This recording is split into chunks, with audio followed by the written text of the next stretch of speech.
ሰላም ጤና ይስጥልን የጣና ቲቪ ተከታታይ ቤተሰቦቻችን፣ እነሆ የሰዓቱን የጣቢያችን ዜና መረጃና ዜና ትንታኔዎችን ይዘንላችሁ ቀርበናል። አክብሮታዊ ግብዣችንን እያስቀደምን በቅድሚያም አበይቶችን አቀርብላችኋለን።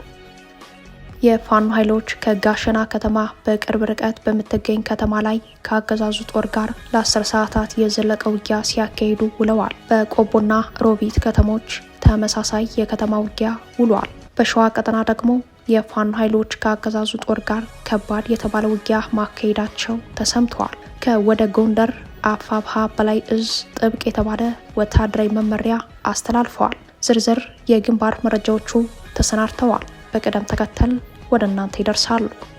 በተለያዩ የሀገሪቱ አካባቢዎች አስገዳጅ ወታደራዊ ምልመላ የጅምላ ፈሳ መደረጉ እንደቀጠለ ነው። ወጣቶች በጅምላ በታፈሱባቸው መጋዘኖች አብይ እባክህን ተወን ሲሉ ተደምጠዋል። ጠቅላይ ሚኒስተሩ ግን በጦርነት ፖሊሲያቸው እንደጸኑ ነው። በጉዳዩ ላይ ሰፋ ያለ ጥንቅር ይዘናል። የዓለም ትኩረት በምስራቅ አውሮፓና በመካከለኛው ምስራቅ ግጭቶች ላይ ባረፈበት በዚህ ወቅት በቀይ ባህርና በምስራቅ አፍሪካ ቀጠና አደገኛ የሆነ ጂኦ ፖለቲካዊ ሽግግር እየተካሄደ መሆኑን አንድ ሁነኛ ጥናት አመላክተዋል። በአፍሪካ ቀንድ ዜና ትንታኔያችን ቃኝተነዋል። አብይ አህመድ አተርፍ ባያ ጉዳይ የሆኑበት የአንካራው ስምምነት አንደኛ ዓመቱ ሲቆጠር የሶማሌው ፕሬዝዳንት በ3 ወራት ውስጥ ለ3ኛ ጊዜ ወደ አዲስ አበባ መምጣታቸው ተሰምተዋል። የፈረሰውን የአንካራ ስምምነትና የሐሰን ሼክ መሐመድ የ4 ኪሎ ምልልስ የተመለከተው ዜናችን ሌላኛው ቀጠናዊ መረጃችን ነው። እነዚህንና ሌሎችን ይዘናል። ወደ ዝርዝር መረጃዎቹ እናምራለን። የፋኖ ኃይሎች ከጋሸና ከተማ በቅርብ ርቀት በምትገኝ ከተማ ላይ ስኬታማ የተባለ ኦፕሬሽን መፈጸማቸው ተሰምተዋል። ልዩ ዘመቻው በአገዛዙ የተመረጡ ወታደራዊ ካምፖች ላይ ያተኮረ ነው ተብሏል።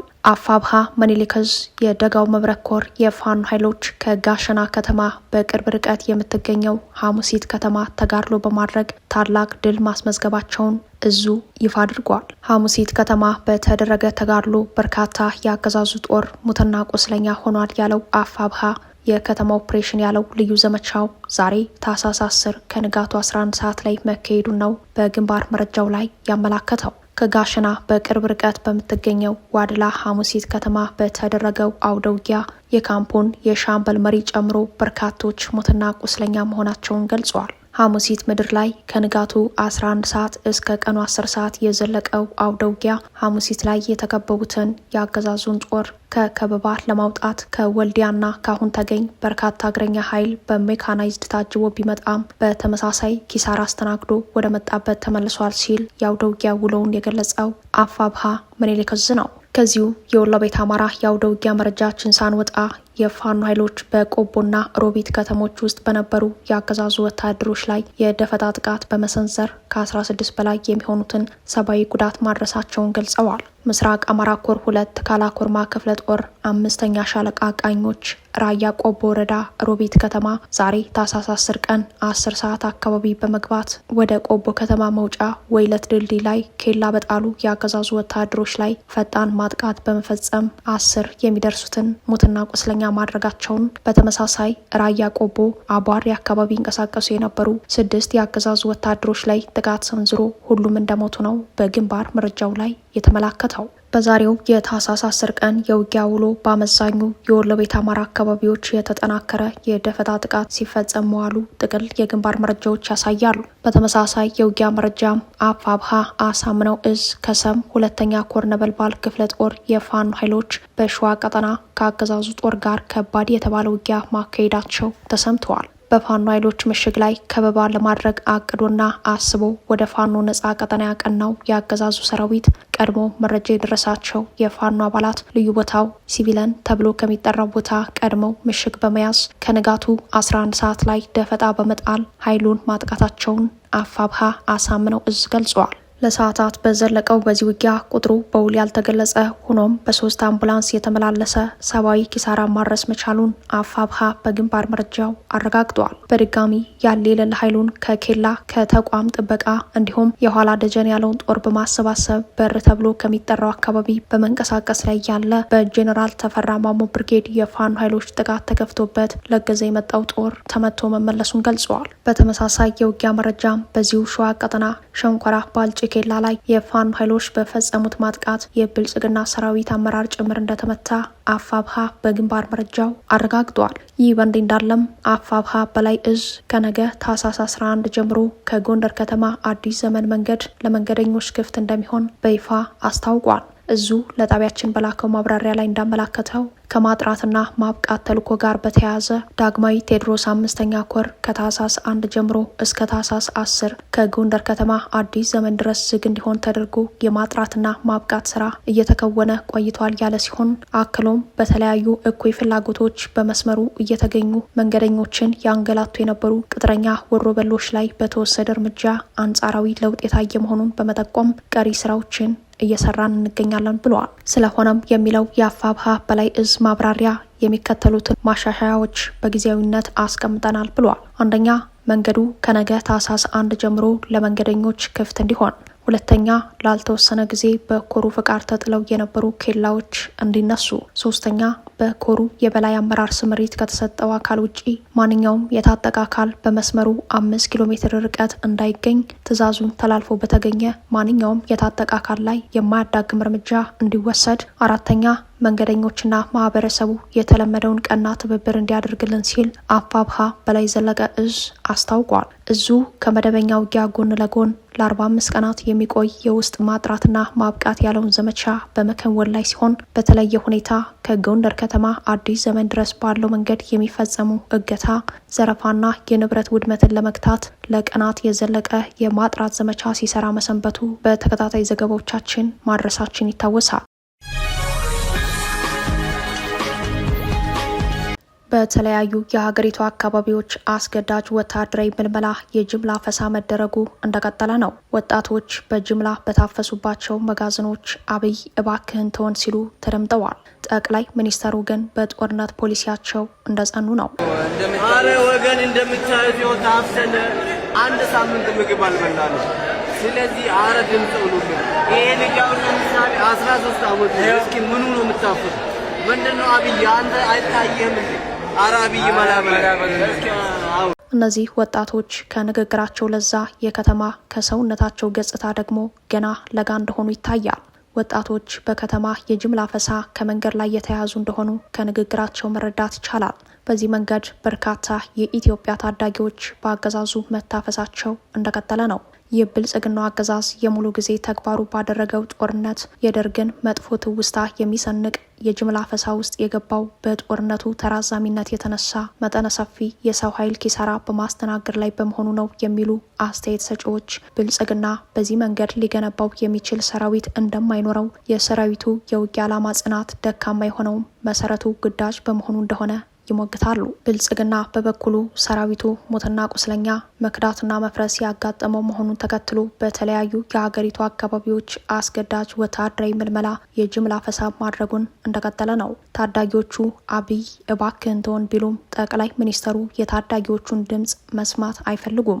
ከተለያዩ አካባቢዎች የወጡ መረጃዎች እንደሚያመላክቱት ሚሊሻዎች ወታደራዊ ግዳጁን የገንዘብ ምንጭ አድርገውታል ተብሏል። በጅምላ የታፈሱ ወጣቶች በተለያዩ ማቆያ ጣቢያዎች በጅምላ ታስረው ከሚገኙበት ለመውጣት ቤተሰቦቻቸው ለአፋሾቹ ከ200 ሺህ እስከ 100 ሺህ ብር ድረስ መክፈል ይጠበቅባቸዋል። መክፈል ያልቻሉ ወላጆች አይናቸው እያየ ልጆቻቸው ወደ ወታደራዊ ማሰልጠኛ ይጫናሉ ተብሏል። የጉልበት ሰራተኞች፣ የቀን ሰራተኞች በጅምላ አፍሶ የሚወስደው አገዛዙ ተማሪዎችንም አብሮ በማፈስ ላይ እንደሚገኝ በምስል ማስረጃዎች ጭምር ተረጋግጧል። ምንጮች እንደሚሉት አስገራሚው ነገር ለትምህርት ተሰባስበው ከተለያዩ የገጠር ቦታዎች የመጡ የቤተ ክህነት የአብነት ተማሪዎች ታፍሰው መጫናቸው ጭምር ነው። በተለይም የሚሉት እኒህ ምንጮች በግዳጅ የታፈሱት እድሜያቸው ከ13 እስከ 16 የሚሆናቸው ታዳጊዎች መሆናቸው ነው ብለዋል።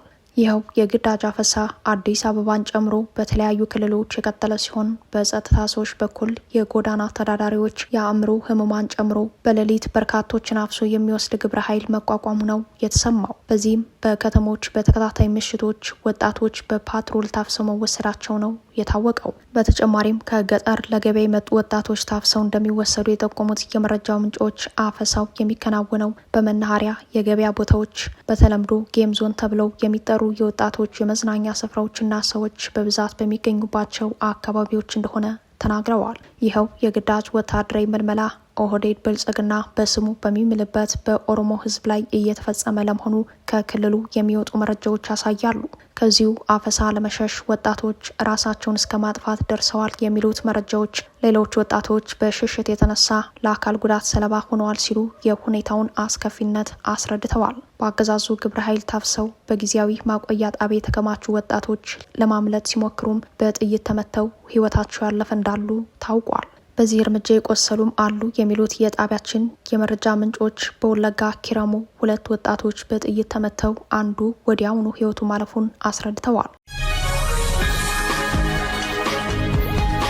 የዓለም ትኩረት በምስራቅ አውሮፓና በመካከለኛው ምስራቅ ግጭቶች ላይ ባረፈበት በዚህ ወቅት በቀይ ባህርና በምስራቅ አፍሪካ ቀጠና ድምፅ አልባ ነገር ግን አደገኛ የሆነ ጂኦ ፖለቲካዊ ሽግግር እየተካሄደ መሆኑን አፍሪካ ሪስክ ኮንትሮል የተሰኘ ተቋም ባወጣው አዲስ የስትራቴጂክ መረጃ ትንታኔ አስታውቋል። ተቋሙ ይፋ እንዳደረገው ከሆነ የሱዳን የእርስ በርስ ጦርነት፣ የኢትዮጵያና የኤርትራ ውጥረት እንዲሁም እየጨመረ የመጣው የአሜሪካ፣ የሳውዲ አረቢያ፣ የተባበሩት አረብ ኤምሬቶች፣ የግብጽ፣ የኢራን፣ የሩሲያና የቻይና ጣልቃ ገብነት ከአሁን በኋላ እንደ ተናጠል ክስተቶች የሚታዩ አይደሉም ብለዋል። እነዚህ ጉዳዮች በዓለም አቀፍ የንግድ መስመሮች፣ በወደብ ተደራሽነትና በስትራቴጂካዊ ጥምረት ዙሪያ ወደሚያጠነጥን አንድ ወጥ የሽኩቻ ስርዓት እየተዋህዱ መምጣታቸውንም ትንታኔው አመላክተዋል። የቅርብ ጊዜ ክስተቶች ይህንን አደገኛ ሽግግር እንደሚያሳዩም ተጠቅሷል። የሳውዲ አረቢያ መንግስት ለዋሽንግተን ባቀረበው ጥሪ የሱዳን ጦርነት እንደ ሩቅ የአፍሪካው ቀውስ ሳይሆን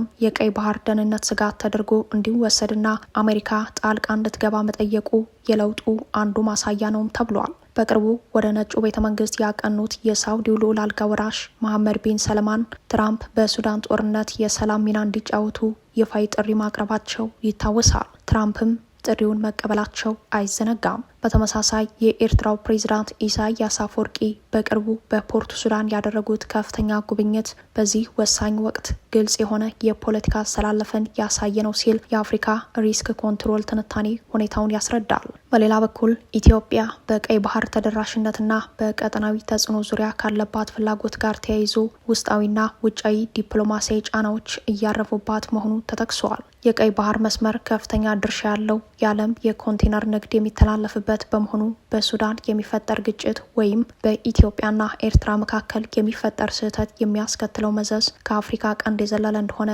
የተቋሙ ትንታኔ በሰፊው አመላክተዋል። የአሁኑ ውጥረት በዓለም አቀፍ የመርከብ መስመሮች ላይ መስተጓጎልን፣ የኢንሹራንስ ወጪ መጨመርንና የአቅርቦት ሰንሰለት መዘግየትን እያስከተለ ይገኛልም ተብለዋል። የተቋሙ ትንታኔ በጥብቅ እንዳስጠነቀቀው ቀጠናው ቀደም ሲል በየመን ወይም በሶሪያ እንደታዩ አይነት የውክልና ጦርነት ባህሪያትን ማሳየት ጀምረዋል። ይህም የውጭ ኃይሎች የአካባቢውን ተዋንያን በመጠቀም ፍላጎታቸውን የሚያስፈጽሙበት፣ ቀጥተኛ ያልሆነ ድጋፍ የሚሰጡበትና ለረጅም ጊዜ ስትራቴጂካዊ የበላይነት የሚፋለሙበት ሂደት ስለመሆኑ በጥናት ተኮር ትንታኔው ላይ አብራርተዋል። እንዲህ አይነቱ ስርዓት አንዴ ስር ከሰደደ ለመቀልበስ አስቸጋሪና ዋጋ የሚያስከፍል እንደሚሆን ጠቁመዋል። አብይ አህመድ አተርፍ ባያ ጉዳይ የሆኑበት የአንካራው ስምምነት 1ኛ ዓመቱ ሲቆጠር የሶማሌው ፕሬዝዳንት በ3 ወራት ውስጥ ለ3ኛ ጊዜ ወደ አዲስ አበባ መምጣታቸው ተሰምተዋል። የሶማሊያ ፕሬዝዳንት ሐሰን ሼክ መሐመድን ለአንድ ቀን የስራ ጉብኝት ተቀብለው ማነጋገራቸውን በይፋይ የፌስቡክ ገጻቸው ያሳወቁት ጠቅላይ ሚኒስትር አብይ አህመድ ባለፈው 1 ዓመት እየሰራንባቸው የቆየነውን የሁለትዮሽ ግንኙነት ውይይቶች በመቀጠል ፍሬያማ ውይይት አድርገናል ብለዋል። እንዲያም ሆኖ አብይ ባለፈው 1 ዓመት ሲሉ የጠሩት ግንኙነት እርሳቸው አተርፍ ባይ አጉዳይ ከሆኑበት የአንካራው ስምምነት መፈረም ወዲህ ያለውን ጊዜ እንደሆነ የሚጠቅሱት አስተያየት ሰጪዎች አብይንና ሐሰን ሼክ መሐመድ በአንካራው ስምምነት ያደረጉት አምና ታህሳስ 2 ቀን 2017 መሆኑን በማውሳት ስምምነቱ ግን በተግባር ደረጃ መፍረሱን ያስረዳሉ። አብይ አህመድ ሶማሊያ የግዛት አካል ናት ከምትላትና ራሷን ነጻ ሀገር ነኝ ብላ ካወጀች ሶማሌላንድ ጋር ገብተውት የነበረውን የባህር በር የመግባቢያ ስምምነት በአንካራው ስምምነት የሰረዙት ቢሆንም የስምምነቱ ዋና ክፍል የሆነውን የሶማሊያ የግዛት አንድነት ማክበር የሚለውን በመጣስ ከሶማሌላንድ ጋር በመሪ ደረጃ በድብቅ በሚኒስተር ደረጃ ደግሞ በይፋ ግንኙነቶችን መቀጠላቸውን ያውሳሉ። ከ2 ወራት በፊት የሶማሌላንዱ ፕሬዝዳንት አብዱረህማን መሐመድ አብዱላሂ ኢታማዦራቸውን ጄኔራል ዩሱፍ ኦስማንን በማስከተል በ4 ኪሎ ይፋ ያልሆነ ቆይታ ማድረጋቸው መዘገቡ ይታወሳል። መሰል በመሪ ደረጃ የተደረጉ ግንኙነቶች የአንካራውን ስምምነት የሚጥሱ ናቸው የሚሉት አስተያየት ሰጪዎች አብይ በወቅቱ ከሶማሌላንድ ጋር ያደረጉትን የባህር በር ስምምነት የሰረዙት ሞቃዲሾ ላይ የካይሮንና የአስመራን ተጽዕኖ እቀንሳለሁ፣ የሰላም አስከባሪ ጦሬንም አቆያለሁ በሚል ስሌት እንደነበር ያስታውሳሉ። ይህም ሆኖ አብይ የዛሬ ዓመት በዚህ ወር የተፈረመውን የአንካራውን ስምምነት አተርፍ ባይ አጉዳይ ሆነውበታል ይላሉ።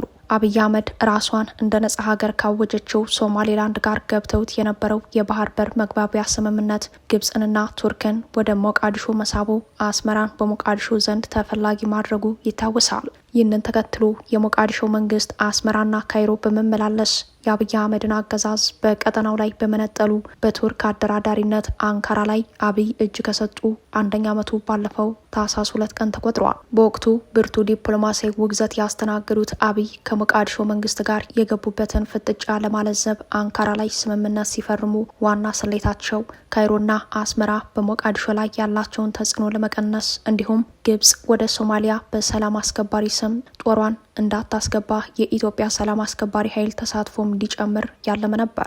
ካምናው የታህሳስ 2 ስምምነት አትራፊዎቹ ሁለቱ ኃይሎች ናቸው የሚሉት የጣቢያችን ተንታኞች ቀዳሚው የሶማሊያ ፖለቲከኞች እንደሆኑ ያስረዳሉ።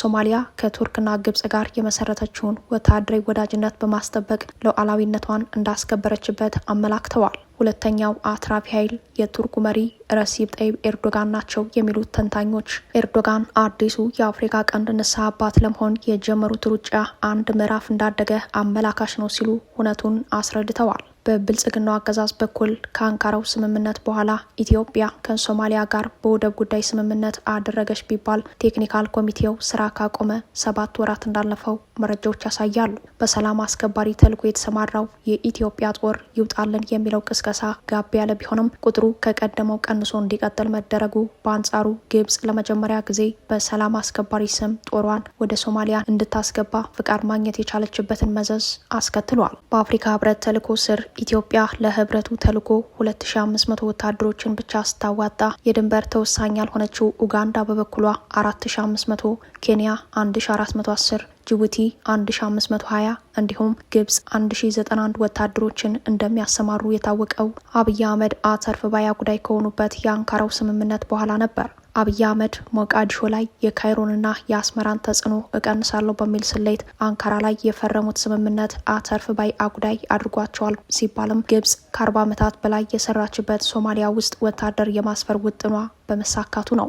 ከዚህ በላይ ግብጽ በአፍሪካ ህብረት ተልዕኮ ስር 1091 ወታደሮችን እንድታሰማራ ፈቃድ ማግኘቷ ለኢትዮጵያ የዲፕሎማሲ ኪሳራ ብቻ ሳይሆን የብሔራዊ ደህንነት አደጋ ሆኖ ይታያል። በዚህ ሁኔታ ላይ የሚገኘው የአንካራው ስምምነት 1 ዓመት ሞላው በሚል አብይ ወደ 4 ኪሎ የጋበዟቸው ፕሬዚዳንት ሐሰን ሼክ መሐመድ በ3 ወራት ውስጥ ለ3ኛ ጊዜ ወደ ኢትዮጵያ መምጣታቸው ነገሩ መነጋገሪያ ሆኗል። ይህም ሀገሪቱ በቀጣዩ የፈረንጆች አዲስ ዓመት በሶማሊያ ከሚካሄደው ምርጫ ጋር በተያያዘ ፕሬዚዳንት ሐሰን ሼክ መሐመድ በስልጣን ለመቀጠል ከሚያደርጉት እንቅስቃሴ ጋር የተያያዘ ሳይሆን እንዳልቀረ ተገምተዋል። በተለይም በከፊል ራስ ገዞቹ ፑንትላንድ፣ ጁባላንድን ጨምሮ በጋልሙዱግና በሂርሻ በላይ በሚገኙ ግዛቶች ውስጥ የሚገኙ ታጣቂዎች ምርጫውን ሊያደናቅፉ ይችላል የሚል ስጋት ያለ ከመሆኑ ጋር በተያያዘ እንዲሁም ጁባላንድ ከሞቃዲሾ መንግስት ቁጥጥር ስር ውጭ መሆኗ ይህንንም በቅርቡ በህገ መንግስቷ ጭምር ከሞቃዲሾ ጋር የሚያስተሳስራትን ጉዳይ ከመሰረዟ ጋር በተያያዘ ቀጣዩ ምርጫ ለፕሬዝዳንት ሐሰን ሼክ መሐመድ አጣብቂኝ በመሆኑ የኢትዮጵያ ጦር እንዲቆይባቸው የተፈለጉ የሶማሊያ ግዛቶች ከመኖራቸው ጋር የተያያዘ እንደሆነ ነው አስተያየት ሰጪዎች የተናገሩት። የግዛቱ አስተዳዳሪ አህመድ ማዶቤ ከሶማሊያ ህገ መንግስት ውጪ በግላቸው ምርጫ በማካሄድ መመረጣቸውም አይዘነጋም። በጉዳዩ የተበሳጨው የሶማሊያ ፌዴራል መንግስት በአካባቢው ከፍተኛ ጦር በማዝመት ሁኔታውን ለመቀየር ጥረቶችን ቢያደርግም ሳይሳካለት መቅረቱ አይዘነጋም። በዚህ መሰሉ ጉዳይ የኢትዮጵያ እርዳታ ያስፈለጋቸው ፕሬዝዳንቱ የአንካራው ስምምነት ተጥሶም በ3 ወራት ውስጥ ለሶስተኛ ጊዜ 4 ኪሎ ተገኝተዋል። በመስከረም ወር ለህዳሴ ግድቡ ምረቃ ከመምጣታቸው ውጪ በተከታታይ ጥቅምትና ታህሳስ ያደረጓቸው ጉብኝቶች ዓላማቸው በሀገራቸው ከሚያደርጉት ምርጫ ጋር በተገናኘ እንደሆነ ነው የተመላከተው። ክቡራትና ክቡራን ቤተሰቦቻችን ለሰዓቱ የተሰናዱት መረጃዎቻችን የተከታተሏችኋቸውን ይመስሉ ነበር። አብራችሁን ስለቆያችሁ ልባዊ ምስጋናችን ድረሳችሁ እያልን የጣና ቲቪ ወቅታዊ ዜናዎች፣ ትንታኔዎችና ልዩ ልዩ ፕሮግራሞች እንዲደርሷችሁ ቻናላችን ሰብስክራይብ በማድረግ ቤተሰብ ይሁኑ። በተሳትፎ የትግል ሚዲያው እንዲያጠናክሩ ጥሪያችን እናቀርባለን። ጣና ቲቪ ከሀቅ ጋር